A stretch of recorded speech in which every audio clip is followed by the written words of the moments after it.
Amen. So pinagpalang gabi po sa bawat isa. Pinagpalang ko talaga kayo. Isang pinagpalang gabi sa bawat isa. Amen. So are you blessed? Amen. So praise God. Sa worship pala, praise and worship, no? Na kahit parang walang tutugtog, parang gulit ka tayo. But praise God. Diba, merong mga ginamit ang Panginoon. Nandiyan si Richard, nandiyan si Sister Jen, tapos si Sister Jude. So, salamat po sa inyong mga buhay that you are available. No, kapag wala, may sasalo. So, maraming salamat po sa inyong mga buhay. And before we start, of course, I just want to thank God. Testimony na rin na kanina, ay Sister Judith, nung nakaraan, nung Tuesday ba yun na Wednesday, pupunta dapat kami, yung last, kaso, punta na kami doon, sa Patrampo, 5:30 pa lang ata, or before 5:30. Kasi grabe yung mga tao, unahan, rambulan talaga paakyat, tapos yung mga bus, dumadaan na lang, hindi na so, umabot kami ng mag-aalas 7, parang 5 minutes na lang, 7 na, wala pa rin po kami nasasakyan at sobrang lakas ng ulan. Kaya hindi kami nakatuloy. Kaya bumalik na lang kami sa Cristo, sabi ko naman, ang bilis nyo naman nakabalik galing mo sa lamay. Sabi ko, hindi po kami nakapunta. So, but still, praise God. No? Kasi even those sa may pain na dinaranas natin, sa paghihirap, diba, sa sakit na pinagdaraan natin, God is still there. So, there will always be a purpose na nagmumula sa ating Panginoon. Kaya huwag tayong panghihinaan kapag sinusubok tayo. Amen ba mga kapatid? Amen. Amen. So ngayon po, amen, I am very blessed to see many faces, amen, this Thursday. Parang tuloy-tuloy na po ba ito? Amen. Sana tuloy yan, no? Amen. I'm claiming it na tuloy-tuloy na yung pagdami ng mga kaluluwa na talagang occupy na yung mga upuan. Hindi na yung iba pang na lang design. Amen. So praise God sa inyong mga buhay na nagbigay ng oras para sa ating Panginoon. And now, mga kapatid, we are already done nung nakaraang SOM. Natapos na po natin yung ating pinag-aralan tungkol sa doctrine of sin, which is hamartiology. So now, we will be going sa another doctrine. So another topic na naman po tayo. So please bear with me, mga kapatid. Ngayong gabi ito, tayo po ay magsisimula sa ating another doctrine which is the doctrine of salvation or soteriology. Amen ba mga kapatid? At ang ating main verse ay matatagpuan natin in John chapter 3 verse 16. Sabi ito, alam ko, we all know this because this is the heart of the Bible. Amen ba? Sabi ito, for God so loved the world, nandiyan po ba yan? Kung wala, wag na po. For God so loved the world that He gave His only begotten Son, that whosoever believes in Him shall not perish but have everlasting life. So sige mga kapatid, inaalilahan ko po ang bawat isa na tayo ay tumayo at tayo po ay magsisimula sa panalangin. Sige po, tumayo, tayo po ay manalangin, sabay-sabay po tayo, bibigyan po natin ang ating panalangin sa Panginoon na tayo samahan sa malalimhan. Amen. Heavenly Father, Lord God, hallelujah, Ramapuro, Santa Ramashe. Heavenly Father, we thank you, Lord, hallelujah, for another opportunity, Panginoon, sa gabi ito, O Diyos, hallelujah, pinagkaloob mo sa iyong mga anak, upang kami, O Diyos, ay makapagtipon-tipon ulit. Matuto, O Diyos, makapagpuri, Panginoon, at masamba ka, O Diyos, at matakila sa aming kalagitnaan. Lord, we thank you, Lord God, for another opportunity to learn, Panginoon, hallelujah, about the doctrine of salvation, Lord. We pray, O God, hallelujah, Jesus, sa aming kalagitnaan, hayaan mo na ngayong banal na Espiritu ang siyang bumaba, Panginoon, at manahan sa aming kalagitnaan, na hindi lang mananahan, Lord God, but it will overflow, Lord, hallelujah, Jesus, that your Spirit will continue to anoint every single one of us, will continue, Lord God, hallelujah, to complete us, O God, hallelujah, na patuloy, O Diyos, hallelujah, you will empower us, Panginoon, by your Spirit and by your word. Lord, I pray, O God, na sa gabi ito, Panginoon, na kami ay makakapakinig ng iyong mga salita. Lord, I pray that your word will not only inform but transform lives in the name of Yeshua. Lord, we pray that there will be revival, there will be transformation, there will be deliverance in the name of Yeshua. That your word, Panginoon, O Diyos, hallelujah, ay magbibigay kalakasan sa iyong mga anak, O Diyos, will bring healing, hallelujah, to the sick. In the name of Yeshua, Lord. We pray, Panginoon, na sa aming kalagitnaan, hallelujah, sa aming pag-aaral, Lord Diyos, sa Biblia. We bind and we rebuke every spirit of the enemy, Lord God. Hallelujah, every destruction, Lord God, that there will be smooth, Panginoon, hallelujah, flow of this service in the name of Yeshua. Maraming salamat po, O Diyos. Ihanda mo, Panginoon, ang puso, ang isipan at ang tenga ng iyong mga anak, so they will receive your word, Panginoon. And for me, Lord God, I thank you, Lord God, for an opportunity, Lord, to use me as your empty vessel, Lord God, to deliver your word, Panginoon.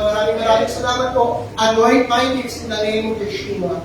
Amen at amen at amen. Sige po, kaya po tayo, mga upo. So mga kapatid, matanong ko kayong lahat.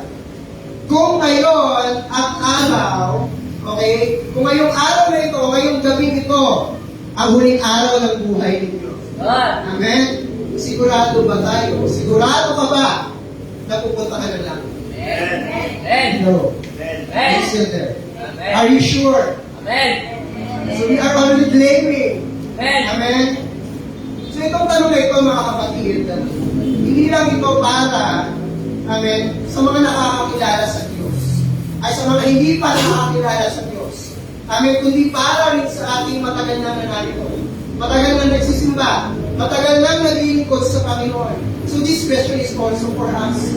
Amen, mga kapatid, sa ating mga mananampalataya. Lahat pa dito, mananampalataya. Amen. Because dito, sa doctrine of salvation, or sa salvation ng kasalalay, ang lahat. At ito, mga kapatid, ang pinatalakay ng soteriology, or the doctrine of salvation. Yung soteriology, or the doctrine of salvation, mga kapatid, o yung pag-aaral tungkol sa kaligtasan, amen, galing ito sa dalawang salitang Griego. Amen? Two Greek words. Amen, which is soteria. Amen, soteria, na ang ibig sabihin ay salvation. Amen? At logos. Amen? Na ang ibig sabihin naman ay aral o doktrina. Naintindihan ko, naunawaan ba? Amen. Listen, following, mga kapatid. Amen.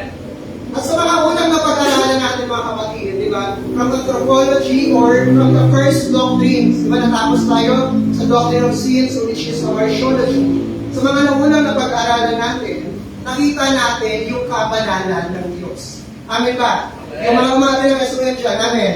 Amen. Nalaman natin kung sino nga ba ang Diyos. Kung gaano nga pa kabanal ang ating Diyos. Amen. Na siya ay isang Diyos na banal at walang kasalanan. Amen. At hindi lang yun, hindi niya rin pwedeng hayaan or i-tolerate o kaya tumanggap ng kasalanan. He will not let sin, amen, na patuloy na, amen, na pamuhayan natin. Amen. Because He will not tolerate us with our sins. At sabi nga sa Habakuk kung magaling ito, wala pa po. Ayan. Para-exam po pa sa dalawa. Sabi nga sa Habakuk chapter 1 verse 13, sabi, yan mabasa po ba? Amen. So your eyes are too pure to look on evil and cannot tolerate wrongdoing. Amen. Pero ang lahat naman ng tao, mga kapatid, ay nagkasala, and that's the problem we are facing right now. Tama ba? Pag-aralan natin sa doctrine of sin. Sabi nga, di ba, sa Romans 3:23, I hope and I pray that you already know this. Amen? Sabi sa Romans 3:23, for all have sinned and fall short of the glory of God. So lahat daw tayo ay nagkasala. Lahat tayo ay makasalanan. At wala rin isa sa atin ang nakakaabot sa kaluwalhatian ng ating Diyos. Amen? So dahil dito, sa kasalanan na ito, nagkaroon ng napakalaking gap. Amen? O napakalaking puwak. Amen? O distansya sa pagitan ng Diyos at natin mga tao. Amen ba, mga kapatid? Amen? Na parang may isang, na may parang isang malalim na bangin na naghihiwalay sa dalawang bundok. Sa kabilang banda, nandun ang ating Diyos. Nandun ang Diyos sa banal. At sa kabilang banda naman, ay nandun tayo. Tayong mga tao makasalanan. Amen ba? Amen? Ang problema dito, mga kapatid, dahil ang Diyos ay banal at siya ay makatarungan, hindi siya pwedeng magpatawad na lang ng kasalanan. ng hindi binabayaran. Amen, ang kaparusahan or the penalty of sin. So what is the penalty of sin? Kung naaalala mo natin. Ano ulit, mga kapatid? Kamatayan. Amen, worse or yung death. Amen, yung spiritual death na habang buhay.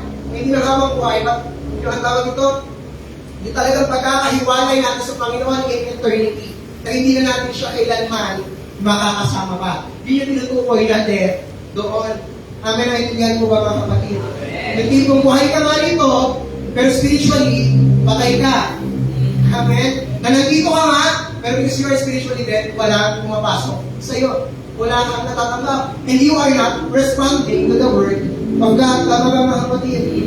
Amen? Pero, dahil sa kanyang dakilang pagmamahal, sabi na sa John 3:16, for God so loved the world, what is the, ano yung ginawang solusyon ng Panginoon for us to be saved? Ipinadala niya yung kanyang kaisa-isang anak, yung kanyang bugtong na anak na si Jesus. Amen, na dahil mahal niya tayo, hindi niya tayo iniwan sa ating kalagayan. Sa kalagayan natin ng kasalanan. Amen, sa kalagayan natin full of iniquities. Amen, full of unrighteousness. Amen, hindi na hinayaang matay na lang tayo sa kasalanan natin kung nasaan tayo ngayon, mga kapatid. Kaya masabi sa Ephesians chapter 1, verse 4, hindi ko po nilagay dyan, pakilipin. Basa na lang sa inyong mga Bible. Amen. So you can open your Bibles. Amen. Sabi sa Ephesians chapter 1, verse 4 in New King James Version, He chose us in Him before the foundation of the world. Kaya bago pa man tayo nagkasala o magkasala, mga kapatid, inihanda na ng Diyos ang plano ng kaligtasan. He had already prepared yung ating kaligtasan, yung salvation through His Son, Jesus Christ. Nakakasunod po ba? Amen. Hindi siya nagulat. Hindi siya nagka, ba't nagkasala si David? Hindi siya nagulat na, hala, nagkasala yung dalawa na inaasahan. O hindi siya nagulat, mga kapatid. Amen. Because it is already planned. Alam na ng Panginoon na mangyayari. Iyon, na lahat tayo ay magkakasala. Amen. Pinaghandaan niya na ito, it is already planned. Amen ba? Are you still there? Amen. Pinaghandaan niya na ito at meron na siya agad nakalaan na paraan para tayo ay maligtas. Amen. In the center of that plan ay si Jesus. Amen. Ang ating Panginoong Jesus. Ang tagapamagitan. Amen. Sa pagitan ng Diyos at tayo mga tao or mediator kung nakukuha ko ba nakasunod. Amen. Sabi pa nga in Job, sabi in Job chapter 9, verse 32 to 33, pakibasa mga kapatid, if you can read, He is not a man as I am, that I may answer Him, that we should come together in judgment. Neither is there any mediator between us who may lay His hand on us both. Next one. And in 1 Timothy chapter 2, verse 5, sabi dyan, pakinig sa akin. Ayan, sabi dyan, for there is one God and one mediator. Amen, between God and man, the man, Jesus Christ, or Christ Jesus. Amen ba mga kapatid? Amen. Amen. And dahil si Jesus, mga kapatid, ay Diyos, amen, at tao, 100% naniniwala ba kayo doon? But He is 100% God, and He is 100% man at the same time. Naniniwala kayo doon? Amen, 100% both. Kaya siya lang yung may karapatan, amen, na maging mediator sa pagitan ng Diyos at sa ating mga tao. Amen, para tayo ay maligtas. He is the only way and no one and nothing else. Wala nang iba pang daan. Amen? Not by your good works, not by attending church. Amen? Wala nang ibang daan. But it is Christ Jesus only. Amen? Kaya wag na tayong maghanap o magpumilit pa. Ayan na. Ayan na. O magpumilit pa ng ibang daan. Amen? Parang ganyan yung mga tao eh. Kaya kayo, pagka natawag doon, pagka anong araw ngayon, nagkaganon-ganon sila. Amen? Para maligtas sila. No! Amen? Ginawa niya ni Jesus at siya lang yung may karapatan na gawin niya because He is our mediator. Amen, hindi kaya palitan. Amen, o kaya, tawag na pamaresan yung ginawa sa atin ng Panginoon. Amen, at kailangan ni Jesus, kailangan niya na magkatawang tao, amen, para mamatay at bayaran yung kasalanan natin. Yung bayaran yung penalty ng ating mga kasalanan. Dahil ang Diyos, bilang Spirit, alam naman natin yan, if you are a Spirit, amen, then you cannot die. Hindi ka pwedeng mamatay. Are you still there? Yes. Amen? So, as you can see, hindi tayo masyado so, I am permitting every one of you na kapag may natutulog sa tabi, pulutin mo. Amen? Para mag-isip. Amen? Amen ba?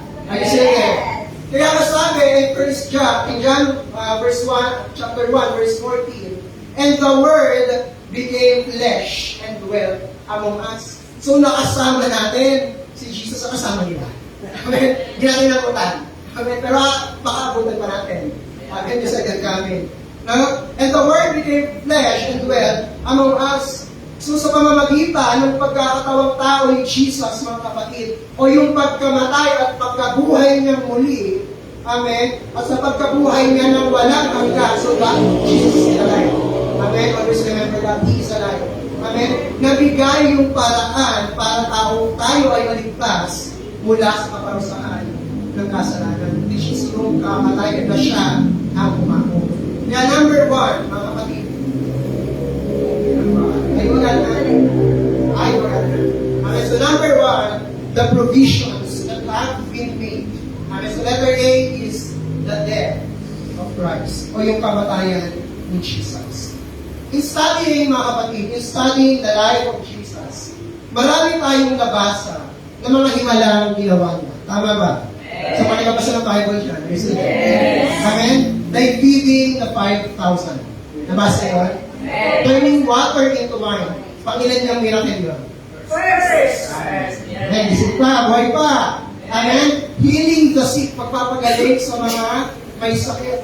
Amen. Making the lame walk, or even yung bulag ay nakakita. Amen. etc. Amen. And these miracles, mga kapatid, showed clearly, pinapakita sa atin ito, that Jesus was truly the Son of God. Amen. Amen. Not He is the only the Son of God, but He is alone God Himself. Amen. Pero hindi ito ang pinakapangunahing dahilan kung bakit siya napalit sa mundo. Hindi ito yung dahilan kung bakit siya bumaba. To show miracles, to heal people, no. Hindi lang yan yung pinakapangunahin. Hindi yan yung pinakadahilan bakit siya bumabalik sa ating mundo. Amen, sabi niya in Matthew chapter 1, verse 21, sabi niya, wala. Ano ba? Ano ba ito? Ano ito? Bakit ba ito? Ito ba? Ayan. Matthew 1, verse 21, sabi niya, and she will bring forth a son, and you shall call his name Jesus. For he will save his people from their sins. Ibig sabihin, mga kapatid, ang pangunahing dahilan kaya siya bumaba o yung pagdating ni Jesus ay ang kaligtasan ng tao mula sa kasalanan. Amen? At ang paraang kaligtasan ay nakasentro mismo sa kanyang kamatayan. At hindi lang sa kanyang kamatayan, kundi maging sa kanyang muling pagkabuhay. Are you still there? Amen? And number 1, the importance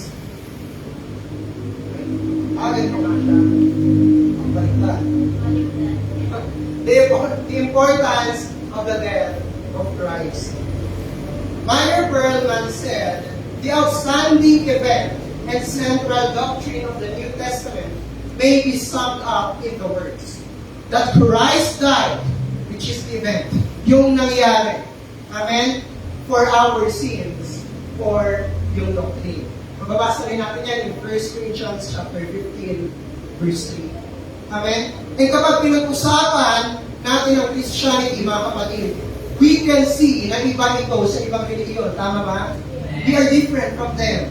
Amen? Kasi sa karamihan ng religion, amen, ang pinakamahalagang bahagi ay yung buhay. Yung buhay ng founder nila. Yung mga aral o yung ginawa ng mismong founder nila, yung nagtalaga sa religion na iyon, o yung nagtatag. Amen, are you still there? Yes. Halimbawa, sa Buddhism, sino ba ang founder o yung teacher ng Buddhism na sinusunod nila? Si Buddha. Amen? No? Mahalaga sa kanila yung turo ni Buddha. Sa Islam naman, di ba, ang buhay at salita ni Muhammad ang pinagtutuunan. Yun yung sinusundan nila. Pero, sa Christianity, mga Kristiyano, are you still there? Sa Christianity, ang pinakapuso namin ang ating pananampalataya ay hindi lang yung buhay ni Jesus. Amen? O kaya yung kanyang mga salita, kundi maging yung kamatayan at muli niya pagkabuhay na wala ko. Amen? O kaya yung kamatayan sa krus ng Kalbaryo. Bakit? Kasi yung kamatayan ni Jesus, mga kapatid, ang tanging paraan para tayo ay mailigtas mula sa kasalanan. Amen? Siya yung umako nito. Siya yung naging substitute o yung naging kapalit natin. Amen? Siya yung pumalit na nagdala ng parusa. Amen? Nagpasa ng krus. Amen? Siya rin yung namatay na dapat tayo para sa ating mga kasalanan. Amen? Let's read in Isaiah chapter 53 verse. Ayan, ibasa mga kapatid. Sabay-sabay. 1, 2, 3, go. But he was wounded for our transgressions. He was bruised for our iniquities. The chastisement for our peace was upon him. And by his stripes we are healed. Na parang isang tao na mga kapatid na sumalo. Amen. So dapat, kasi tayo ay yung tatamaan. Siya yung tinamaan. Amen. Siya yung sumalo. Siya yung naging pananggala. Amen. O yung sumalag. Amen. Yung sumalag para sa atin. Yung dapat sana ay tumama sa atin. Si Jesus ang tumanggap ng parusa para tayo ay magkaroon ng kapatawaran. Para tayo ay mapatawad sa ating mga kasalanan. At kung wala yung kamatayan ni Jesus, mga kapatid, walang paraan para matanggal o mabayaran ang ating mga kasalanan. O kaya para rin mapatawad tayo ng Diyos. Amen? It's only Christ. Ang ating Diyos lang si Jesus ang siyang tamang paraan para tayo ay maligtas. Amen? Dahil yung mga mabuting gawa natin, mga kapatid, di ba? In our own religious galing sa kapon. Amen? Di ba? Yung ating own religion na tinuturo for you, di ba? In order for you to be saved, gumawa ka ng mabuti. Tama naman. Amen? Pero, kulang. Amen? Hindi yung tungkol sa ating gagawin o sa ginawa natin by attending church. No, na kumpleto ka from powerhouse, tapos service natin mo.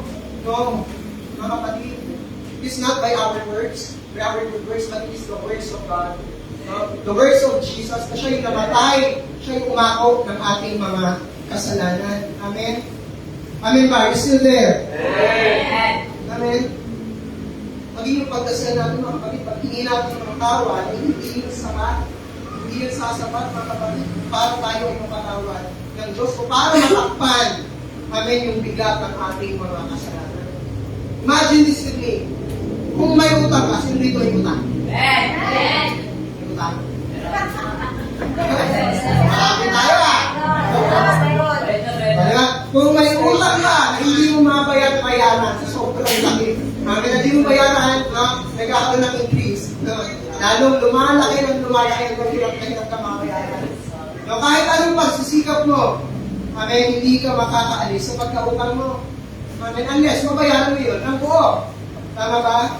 Pero, kung may isang taong willing na bayaran yun ng buo, amen, para sa iyo, sana all, no? Bilang darating ito, babayaran natin ang utang mo. Wow naman. No? Then saan ka lang makakalaya sa pagkakautang? Amen, saan ka lang mapupura yung utang mo. Tama ba? At yun ang ginawa ni Jesus para sa atin. Binayaran niya na tayo ng buo. Siya ang nagbayad ng utang natin, mga kapatid. Amen? Yung utang natin, nakabayaran ng kasalanan, which is yung kamatayan, na sa pamamagitan ng kanyang kamatayan, tayo po ay bayad na. Amen? 100%. Amen? Kaya nga yung krus, mga kapatid, ang simbolo ng ating pananampalataya. Are you still there?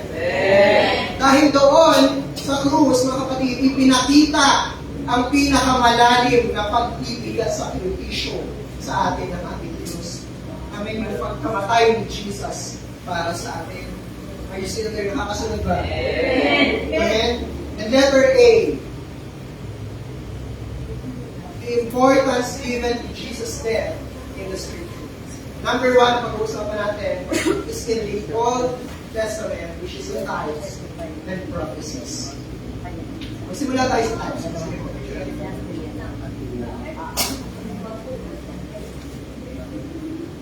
Ay na. Simulan natin sa tithes. Amen? Unang-una sa lahat, the coats of skin, which is in Genesis chapter 3, verse 21.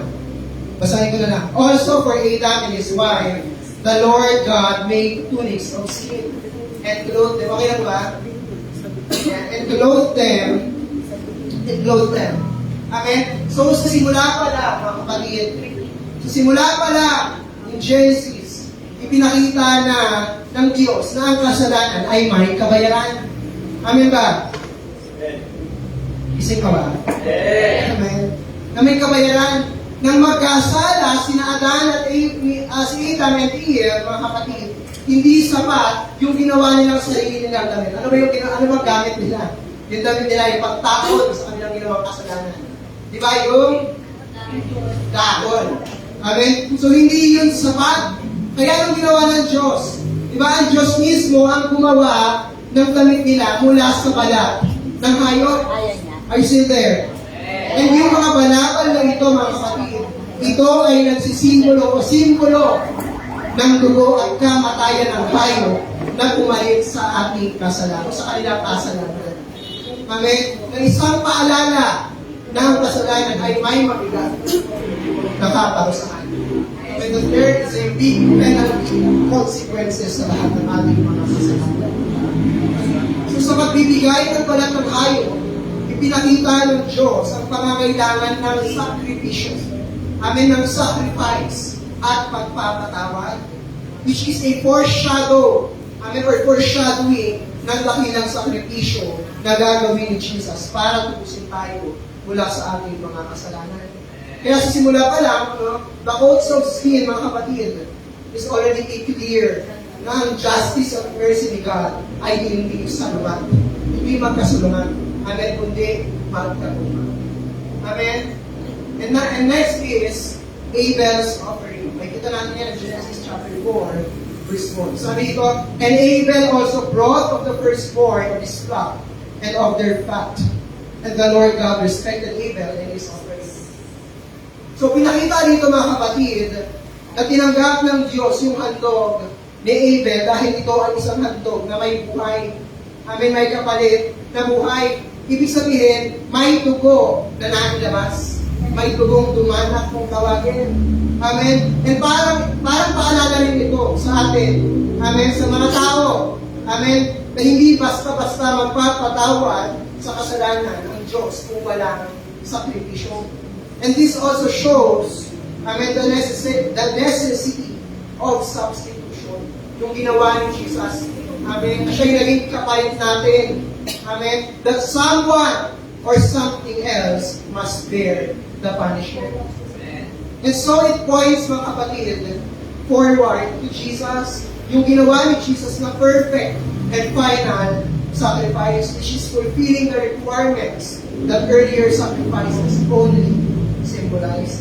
Na binayaran niya tayo ng mahal. Naniniwala ba kayo doon, mga kapatid? Amen? Kasi sa sarili niyang buhay, tayo ay payat na. Kaya huwag tayong mamuhay na para bang walang karapatan si Lord na masunod sa ating mga buhay. Amen? Na parang hindi tayo pinayaran ng mahal, na ikaw pa rin yung masusunod sa buhay mo. Hello, are you still there? Yes. Amen? Then next is the offering of Isaac. Amen? Which is in Genesis chapter 22.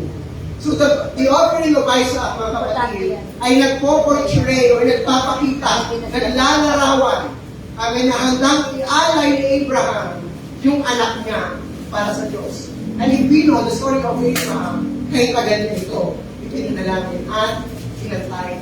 Amen, tapos iaalay niya lang gano'n lang.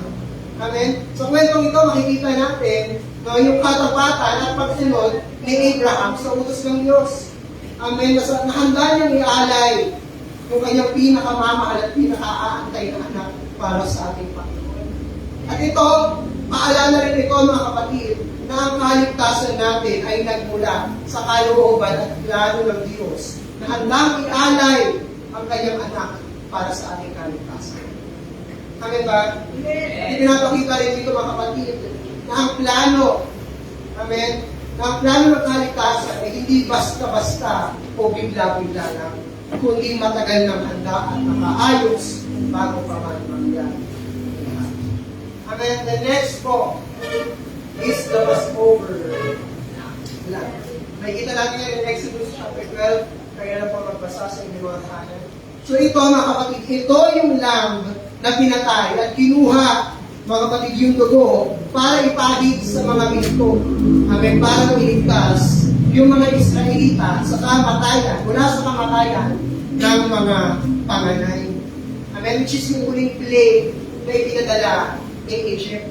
Amen ba mga kapatid? Dahil sa katigasan ni Pharaoh.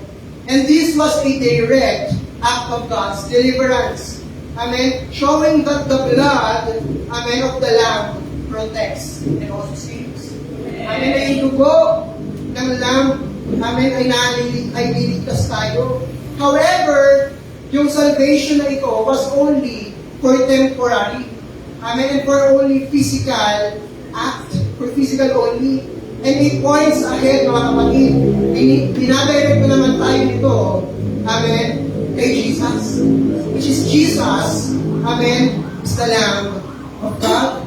Whose sacrifice, mga kapatid, provides eternal salvation from sin and spiritual death.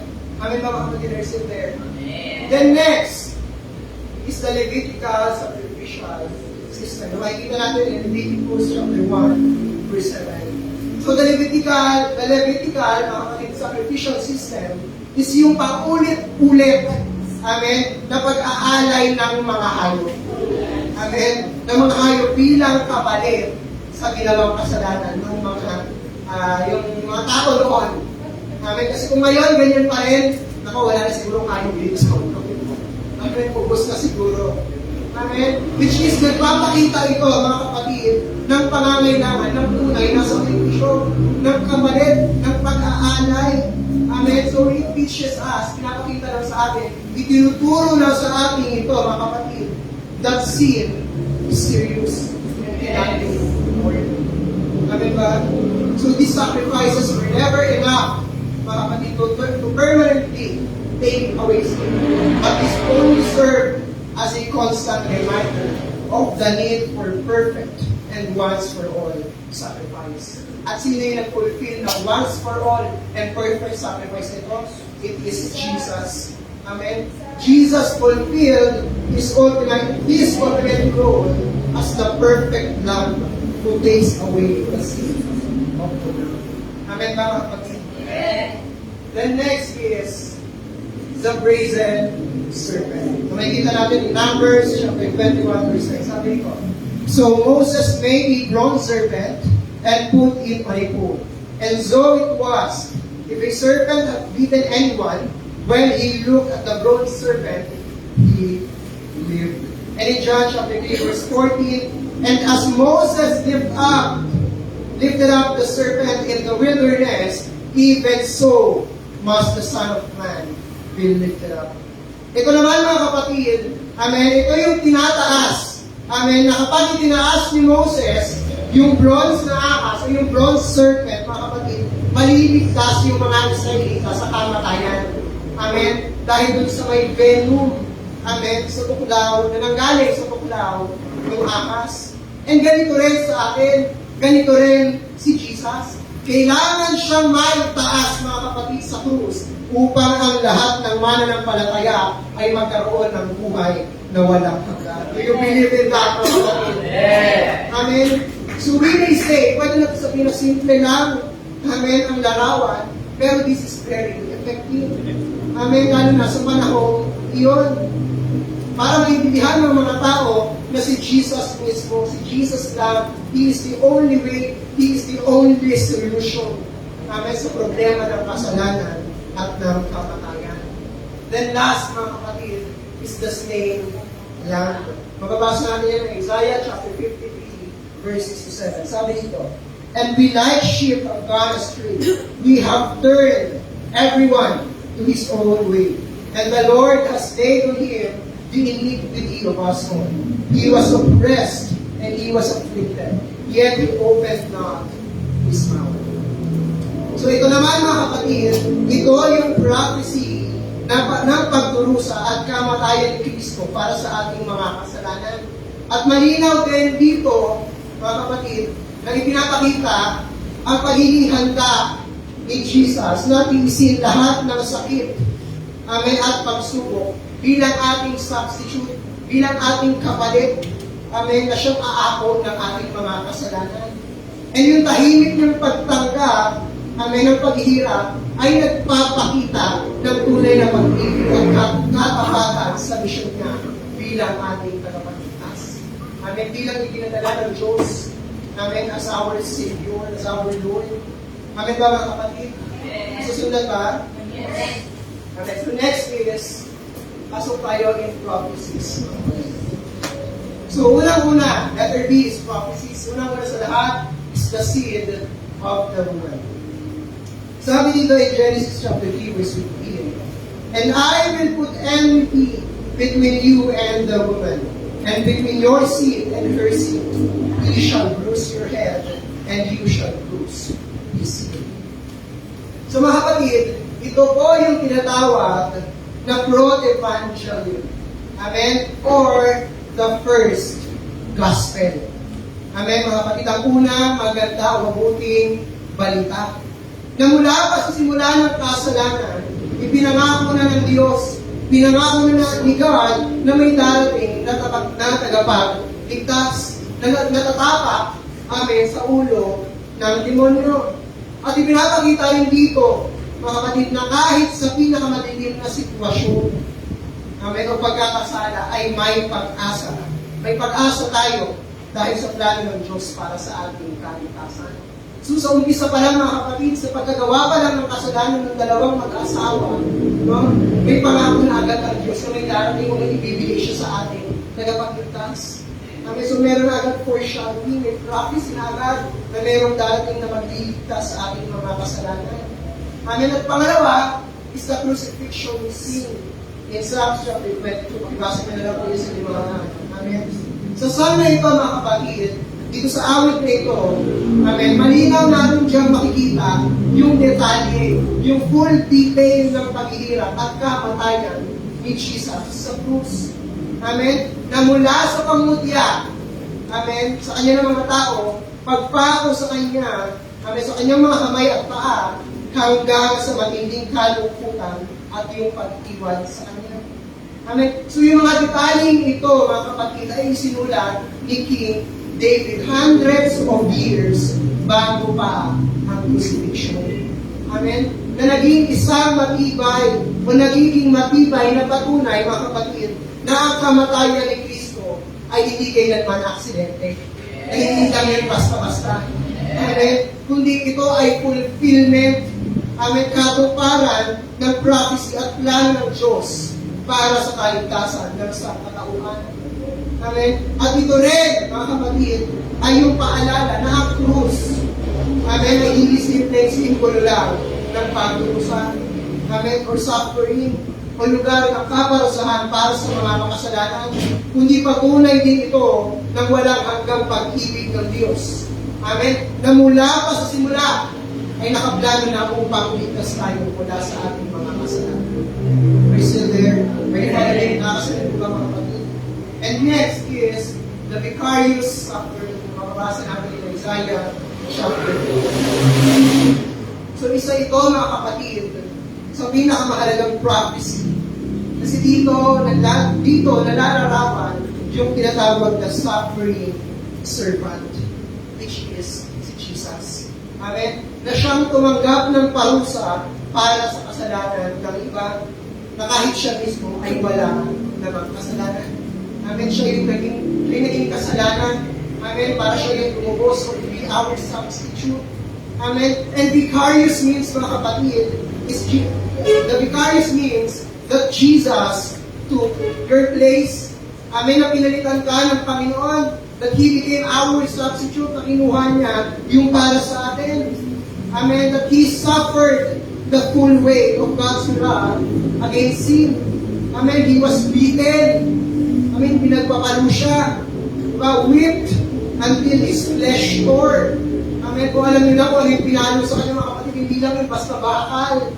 Amen. Kundi yung pag pinalo yun, amen. No, bakawin niyo sa balat at paghatak. Amen. Sama kanilaan. Amen. Yun ang naranasan ng ating Diyos. Not only that, He was crowned with thorns, nailed to a cross. Amen. Mocked, rejected, abandoned. Amen. By those He loved. Amen. Ang una, sumisigaw sila na Diyos si Jesus. Pero nung siya nakatayo, nandun na sa krus. Nung siya ipapako, di ba? Sumisigaw naman sila, ipako yan sa krus. Amen. Nakita niyo kung gaano kahirap na kapatid yung pinagdaanan ng ating Panginoon para na matubos tayo sa ating mga kasalanan. Amen. And even felt the crushing. Amen. Na nahiwalay siya from the Father. All to take the death sentence you deserve. Para lapunin yung death sentence na para sa atin. Amen. Yung deserve natin. At para mabigyan tayo ng buhay na hindi kailanman ay nararangan para sa atin. Amen. To give you the life you could never earn. Are you still there? Amen. So, pinapakita rito mga kapatid, yung dakilang pag-ibig, yung pagmamahal sa atin ng Diyos. Amin yung sakripisyo ni Kristo na nagdusa siya para tayo magkaroon ng buhay na walang hanggan. So, do you believe that you already have eternal life? Amen. Amen. The next mga kapatid is the cut of Messiah. Sabi yung Daniel chapter 9, verse 26.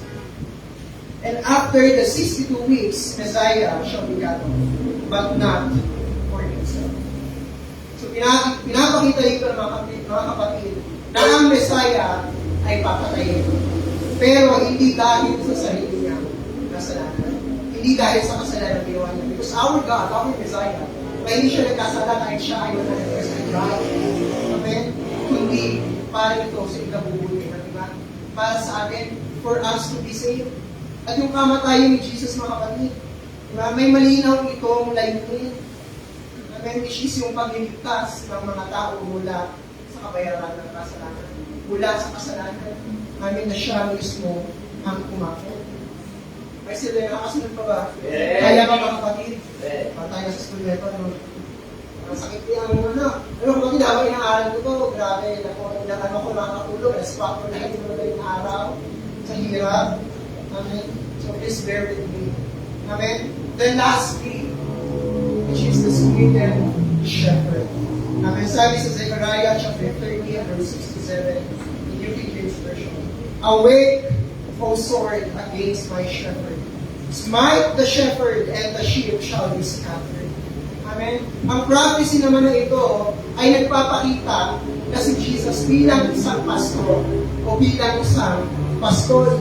Amen. Ay tatamaan at papatayin. Amen. Na siyang magdudulot ng pagkakawatak-watak ng kanyang mga tagasunod. Amen. Nagpapakita rin ito ng rejection at paghihirap na dinanas niya bilang bahagi ng plano ng kaligtasan. Amen. And Jesus already explained these promises. Ano po wala rin Jesus explains the prophecies. Sabi in Luke chapter 24, verse 26 to 27, sa bayan na po. Luke 24, 26 to 27, sabi dito, ought not to Christ to have suffered these things and to enter into His glory, beginning at Moses and all the prophets. He expounded to them in all the scriptures that the things concerning His life. Na pagkatapos mga kapatid ng kanyang muling pagkabuhay, Jesus explained, amen, ipinaliwanag, amen, ni Jesus sa mga disciples niya na lahat ng kasulatan mula the Old Testament ay nagtuturo tungkol sa suffering niya and also His glory. Amen. At ipinapakita nito na ang buong Bible ay nakaayos para mahalag ang plano ng Diyos sa ating kaligtasan. Amen. all prophecies. Amen ba mga kapatid? An additional insight from the prophets. Mababasa natin yun in 1 Peter chapter 1, verse 10 to 11. Sabi dito, of which salvation the prophets have inquired and searched diligently when it testified beforehand the suffering of Christ and the glory that should follow. Sabi ko yan in 1 Peter 1, 10 to 11. Amen? So ipinapakita lang dito mga kapatid in this scripture na yung mga prophets sa Old Testament ay masigasig.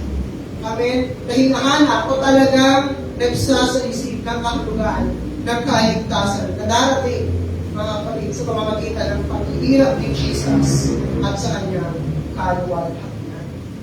Amen? And the transfiguration confirmed this. Amen? There was the transfiguration confirmation na makikita natin in Luke chapter 9 verse 30 to 31. Wala ko yan dahil Amen? Sabi dito, there talked with two men, which were Moses and Elias, who spake of his disease, which he should accomplish at Jerusalem. So nangyari naman ito mga kapatid sa bundok ng Transfiguration, kung saan kinausap ni Jesus sina Moses at Elijah tungkol sa kanyang nalalapit na kamatayan. At ipinapakita nito mga kapatid na yung kamatayan ni Jesus ay mahalagang bahagi ng plano ng Diyos at tinanggap niya ito bilang isang misyon mula sa kanyang Ama. Amen ba? Nakasunod ko ba? Yes. Then next, mga kapatid. So, letter A, the importance given to Jesus' death in the Scripture. Number 2 na po tayo. Tapos tayo sa Old Testament. Number 2 is in the New Testament. Now, mga kapatid, in the New Testament, sabi ni Tori, mga kapatid,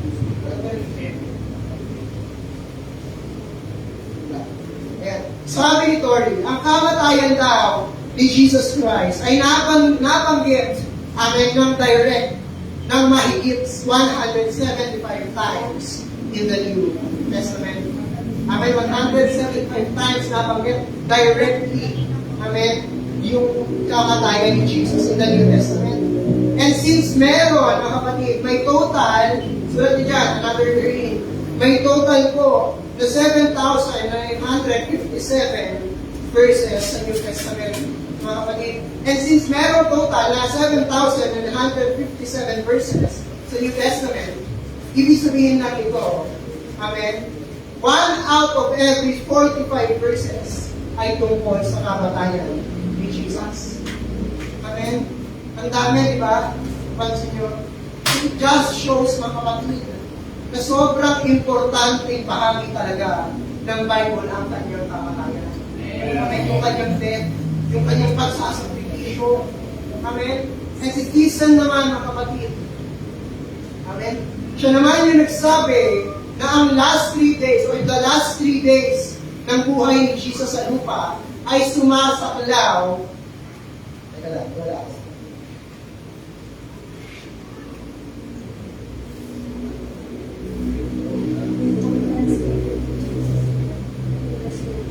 Ayan.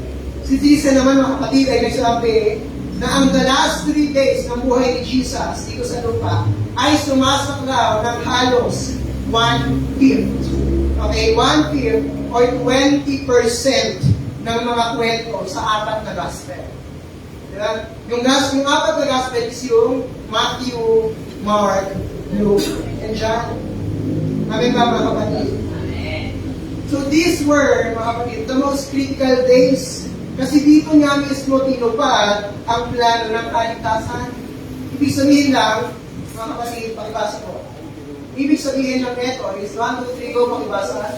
The death of Jesus is not just an ordinary death. It's the most significant moment in the history of the world. Because it is through it that we receive forgiveness and eternal life. Amen?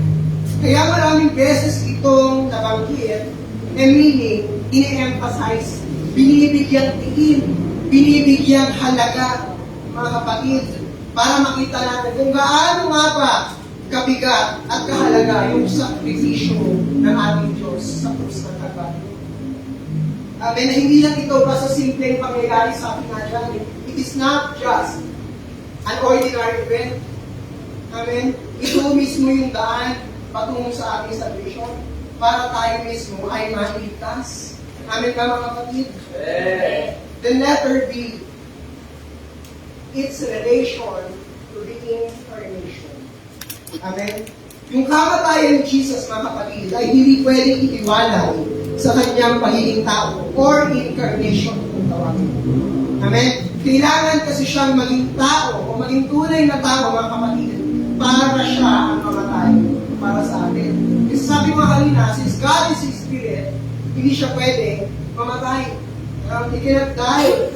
Amen. Kaya sabi in Hebrews chapter 2 verse 14, since the children of flesh and blood, He also shared in their humanity so that by His death, He might break the power of Him who holds the power of death, that is the devil. Ibig sabihin mga kapatid, Jesus became fully human. May laman at dugo tulad natin. Amen. May body, may soul, at may spirit. Bakit? Kasi para kapag siya ay namatay, mga kapatid, totoo ang kanyang kamatayan para mabawi yung kapangyarihan ng kaaway. Amen. Nahawak tayo ng kaaway sa kasalanan at sa kamatayan. At kung hindi siya naging tao, amen, hindi siya pwedeng mamatay para sa tao. Amen. Isipin na lang natin mga kapatid. Amen. May taong nalulunod sa dagat. Para maligtas yung taong yun, amen, kailangan mong lumusong mismo sa tubig at abutin siya. Hindi pwede, nandun ka lang in the shore. Hindi pwede nandun ka lang sa pampang para maligtas siya. Siyempre, meron kang kailangan gawin. Amen. Hindi ka pwedeng manatili lang sa pampang at sumigaw ng instructions kung paano siya mabuhay. Amen, sa pagkakalunod. At ganun din, si Jesus, pumasok siya mismo sa ating mundo. Amen. Diba? Pinagbuntis siya, ipinanganak. Amen. Naging bata. Amen. Naging tulad natin para manifest tayo mula sa katiyak, mula sa biyak na kamatayan. At sabi pa nga sa Bible in 1 John chapter 3 verse 5, Jesus was manifested, mga kapatid, to take away our sins. So, ibig sabihin, hindi lang basta lumitaw si Jesus dito sa mundo. May clear purpose siya. Amen. May dahilan bakit siya bumaba. Amen. Tupusin tayo sa ating mga kasalanan. Amen. Hindi siya tumating dito para lang magturo o gumawa ng milagro. Amen. Kundi para magbayad ng kabayaran ng ating mga kasalanan, which is death. Amen. In Matthew, chapter 20, verse 28, even as the Son of Man came not to be served, but to serve and to give His life, amen, a ransom for many. Ibig sabihin, mga kapatid, si Jesus ay bumaba dito, hindi para paglingkuran natin. Amen? Kundi para maglingkod at ialay ang kanyang buhay bilang pagtubos o ransom para sa ating lahat. Amen? Ransom for many. So siya yung nagbayad, mga kapatid, para tayo ay mapalaya mula sa parusa ng kasalanan. Are you still there? Kaya mabuwag isang mga kapatid, tapigin naman yung mga kapatid. Makaya pa ba? Amen. And sabi pa in Hebrews chapter 9, verse 26, but now at the end of the ages, He has appeared once for all to put away sin by the sacrifice of Himself. So hindi ito paulit-ulit na nangyari. Wala pang nangyayari, mga kapatid. Isang beses lang inalay ni Jesus ang kanyang sarili. Pero permanente yung epekto ng kanyang kamatayan. Amen. Hanggang ngayon, amen, ligtas tayo, amen, bayad tayo dahil sa kanyang kamatayan sa krus. Listen there, amen, mga kapatid, na hindi na kailangan ng iba pang sacrifice dahil kompleto na. Hindi na natin kailangan mag-alay pa ng mga hayop, amen, dahil kompleto na. Amen, wala na tayo kailangan gawin, amen, kundi mas magkalataya na lang sa kanya. Humingi ng kapatawaran sa ating mga kasalanan. Because Jesus paid it all. Bayad po, mga kapatid. Amen ba? Amen. And to summarize here, amen, yung pagiging tao ni Jesus, amen, ay hindi purpose para sa sarili niya. Not for His own benefit. kundi isang daan or a way para siya ay mamatay at ialay ang kanyang buhay para sa ating kasalanan. Amen. And letter C, it is one of the two fundamental truths of the gospel, which is number one. Amen. Kapag sinabing gospel o mabuting balita, dalawang pangunahing katotohanan ang laging kasama.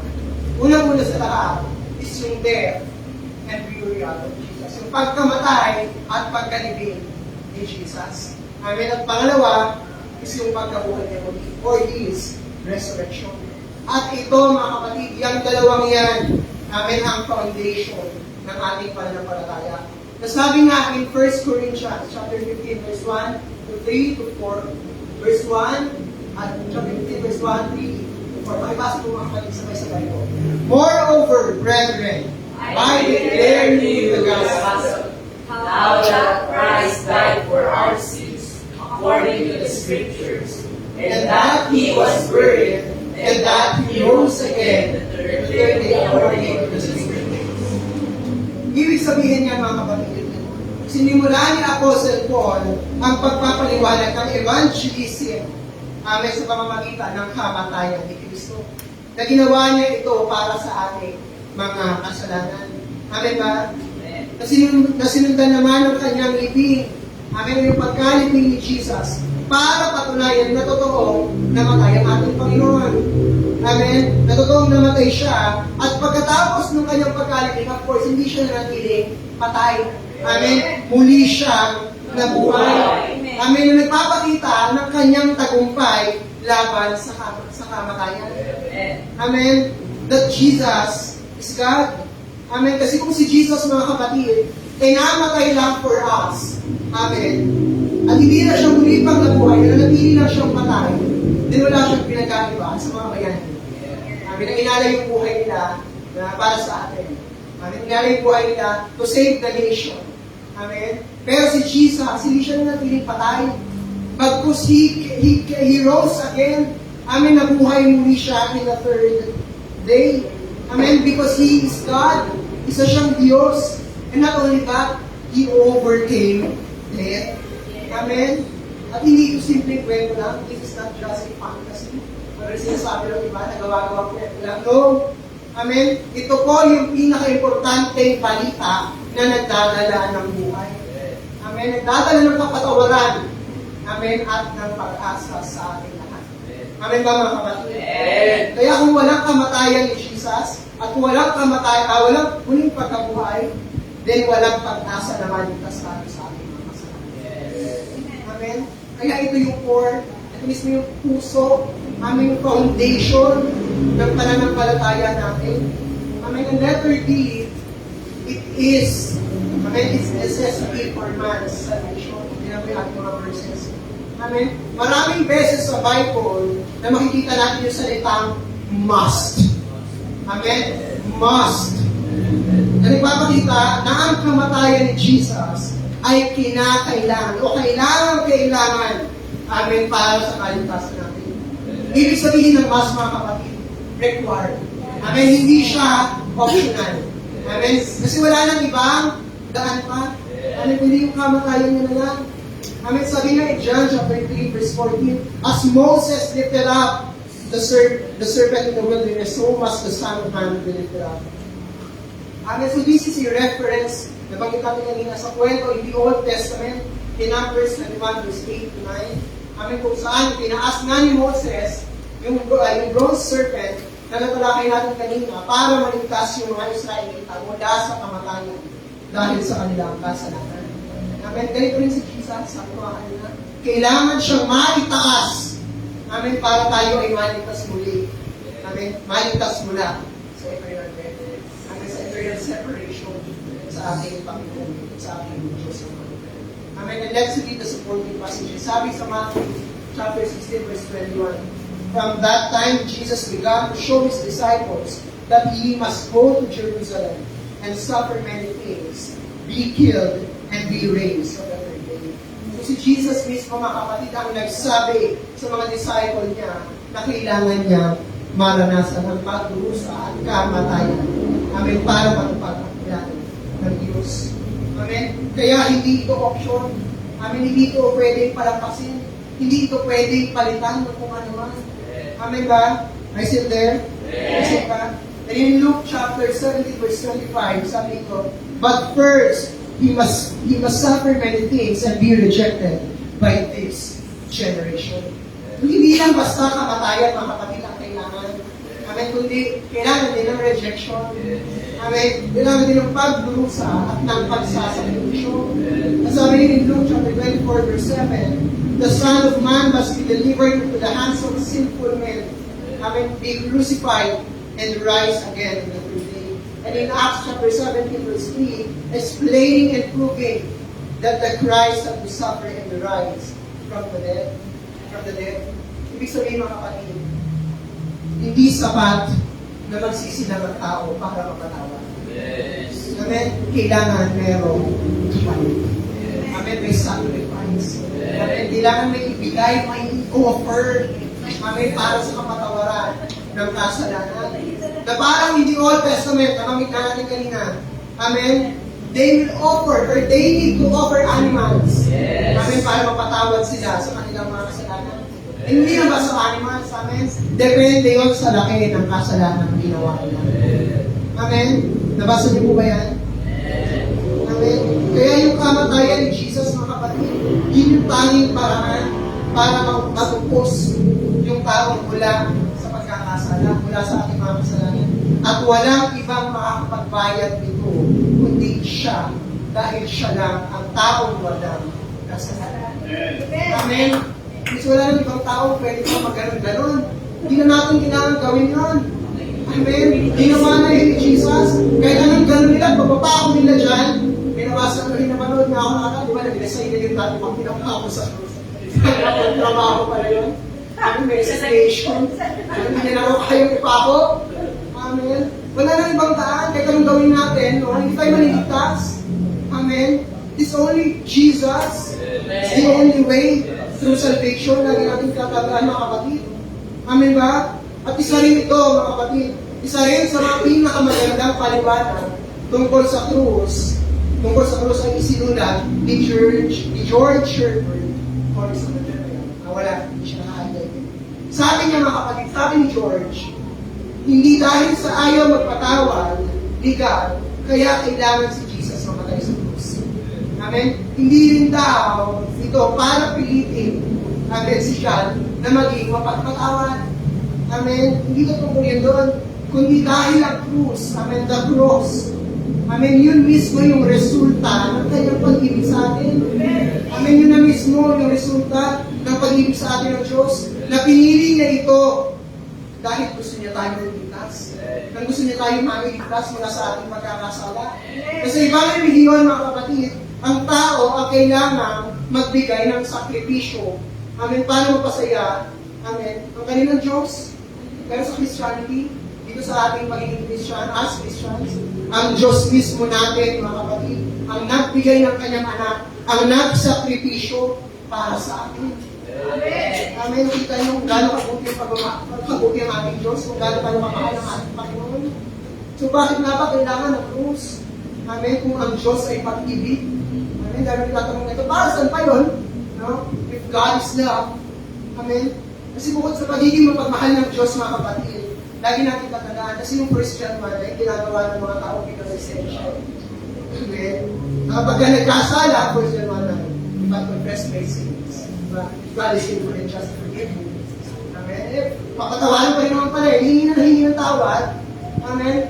Tinatanggal, gusto na nila marinig yung faithful, napapatawarin tayo, pero yung just, tinatanggal nila. Amen. Bukod ang Diyos, bukod sa mapagmahal ng Diyos, God is also just. Ibig sabihin, makatarungan ang ating Panginoon. Amen. Meaning may paninindigan siya. So sinabi niya na may kabayaran yung kasalanan. Na may yung kabayaran ng kasalanan ay kamatayan. Amen. Amen ba, mga kapatid? Isipin mo, no? Isang ama na hukom rin. Pwede niya naman patawarin yung anak niya kapag nagsisi. Pero hindi niya pwedeng patawarin ang kriminal nang walang kaparusahan dahil mawawala ang posisyon. Amen. Mawawala yung justice. Amen. Para sa pa yung law, para sa pa yung batas, kung gano'n din naman. Amen. At kung gano'n, ano mangyayari? Magiging magulo, amen, ang mundo. Walang disiplina, there will be chaos, amen, at mawawala yung respeto sa batas.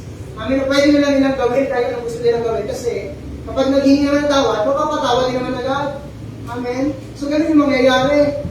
Amen, mababaliwala lang yung salitang just o yung pagiging makatarungan. Ganun din kay God. Amen, ganun din sa ating Diyos. Paano siya magpapatawad, amen, na hindi sinisira ang kanyang justisya? Ang sagot dyan is kaya na nga pinadala yung kanyang anak. Kaya niya pinadala si Jesus. Amen. Para yun, si Jesus mismo yung magdadala, yung magiging substitute, amen, ng parusa para sa kasalanan. Amen. Para yung hustisya at awa ng Diyos ay magtago. Amen ba mga kapatid? Listen there. Sabi nga sa Psalms, number 85%, mercy and truth have met together. Righteousness and peace have kissed each other. Amen. Sa pamamagitan ng kamatayan ni Jesus, na ipakita na pwedeng patawarin ng tao nang hindi nasisira ang katarungan ng Diyos. Amen. Imagine mga kapatid, kasi imagine meron kang friend na nagkasala sa iyo malaki. Ngayon, sinaktan ka, niloko ka, o kaya siniraan ka. Amen. Masakit yun, di ba? And natural, tayong mga tao, gusto natin, gumanti. Gusto natin, magbayad siya sa ginawa niyang kasalanan. Gusto natin maparusahan siya, gusto natin bumawi. Amen? Pero kung pinatawad mo siya, amen, it doesn't mean na pinapayagan mo yung ginawa niya. Amen? It just means na pinili mong alisin yung galit. Amen? At bigyan siya ng chance na magbago. Amen? Ngayon, isipin din natin, no? Na ang Diyos natin ay perfect judge ng lahat. Hindi siya pwedeng basta magpatawad. Amen? At hindi nagbabayad ang gumawa ng mali. Kaya pinadala niya si Jesus, amin, para bayaran yung utang. Kasi kaya naman hindi natin yung kaya bayaran. Yung parusa na dapat para sa atin ang ibinigay niya o inako ng Diyos. Amen, kay Jesus. Amen. Kaya kapag tinanggap mo si Jesus, mga kapatid, tinanggap mo si Jesus. Kaya kung tinanggap natin, mga kapatid, si Jesus bilang iyong Panginoon, kung tunay na tinanggap mo siya bilang Panginoon mo, bilang iyong Diyos ng buhay mo.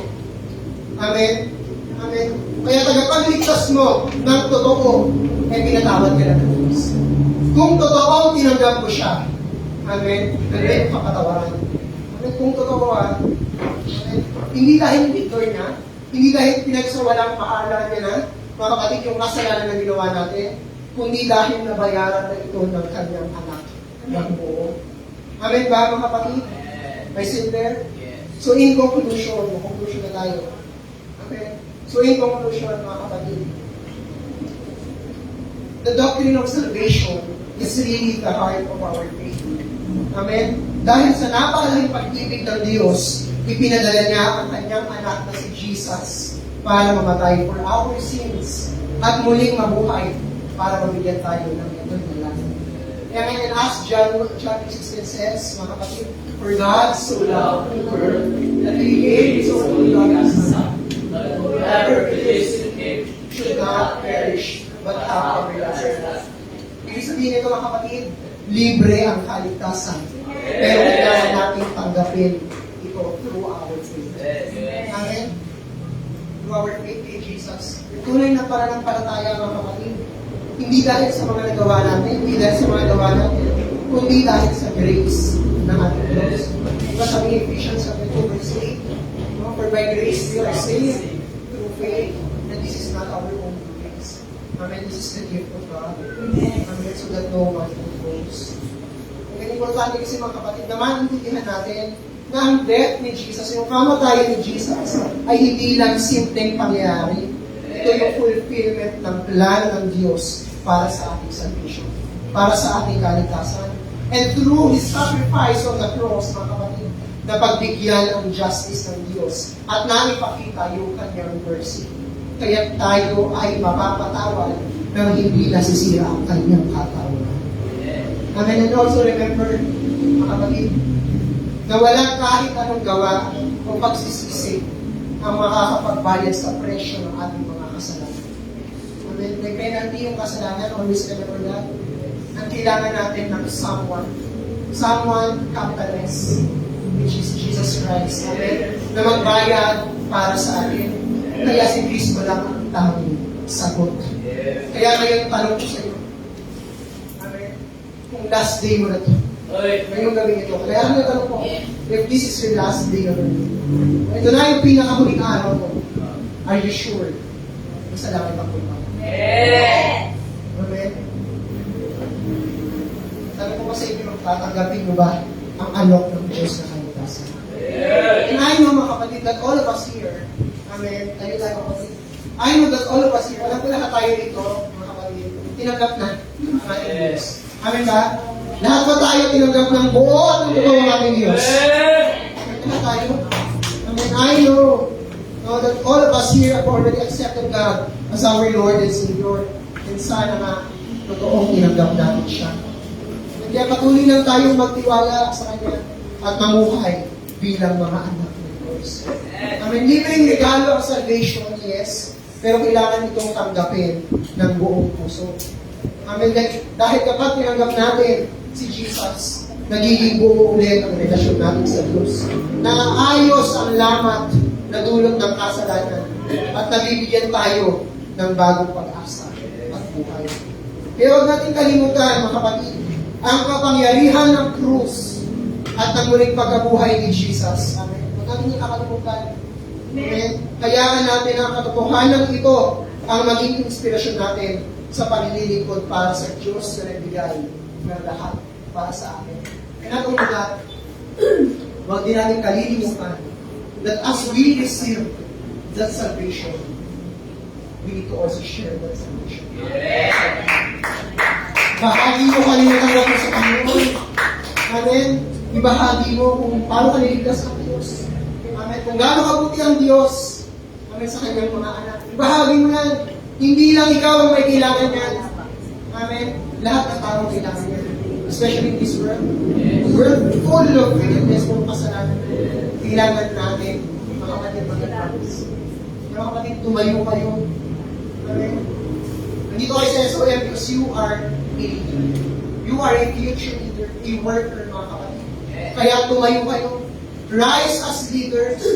Mga kapatid, share the gospel sa ating mga kapatid sa labas na hindi pa nakilala sa Panginoon. Because they need that. Amen? Kaya ba natin yun? Kaya ba natin yun? Yes. Amen? I hope so. Sana nga totoo na kaya natin. Hindi lang puro bibig, hindi lang puro bunga, kundi dapat may bunga. Amen, may mga bago na dapat tayo magpunta. May mga bagong kapatid na dapat ang pupunta rin ng mga kapatid. Hindi pa rin sasama sa mukha ng mga kapatid ko. Amen? Maybe hindi na, kasi masaya kayo, mga kapatid na kayo sasama. Amen, pero sana magka-burden din kayo. Amen, sa mga tao sa labas. Amen, do you want to be Christ-like? Yes. Gusto niyo ba maging katulad ng Diyos? Yes. If you want to be Christ-like, gawin niyo rin yung ginawa ng Diyos. Ang ating Panginoon, hindi po siya nag-ministry sa loob ng simbahan na. Nandun siya lagi sa labas. Amen? Sana ganun din tayo. Amen? So let's pray. If you are that person na hindi talaga totoong tinanggap, I'm not condemning everyone ng mga kapatid. Kung nag-work lang ako, kung ikaw, yung tao hindi talaga tunay kung tinanggap ang ating Diyos bilang iyong Panginoon na tagapagligtas.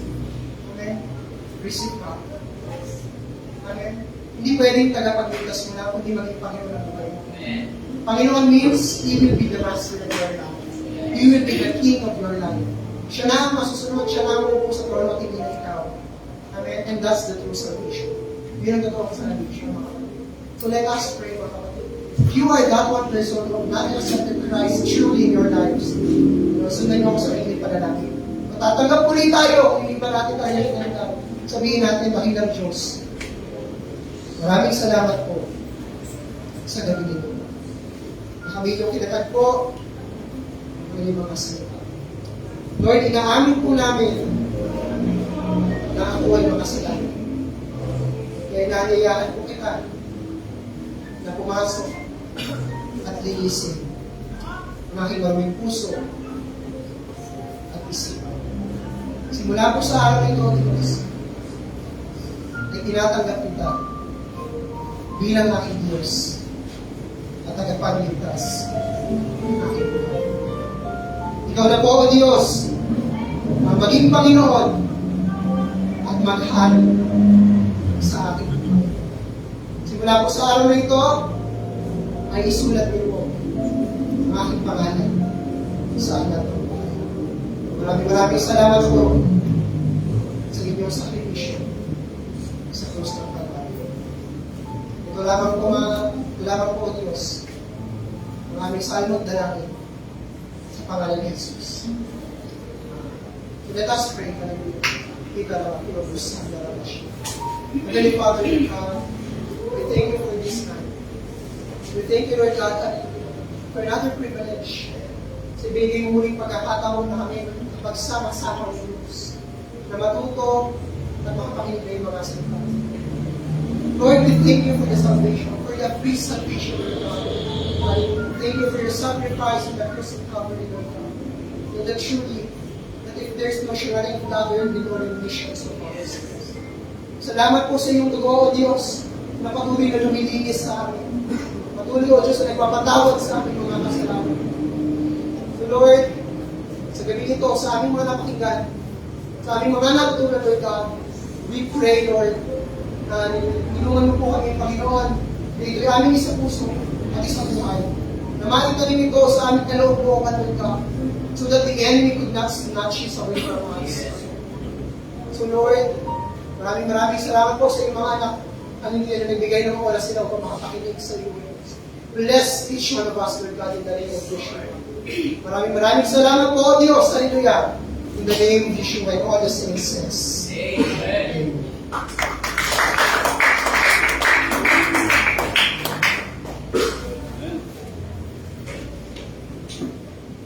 Amen. Nagkakala po tayo.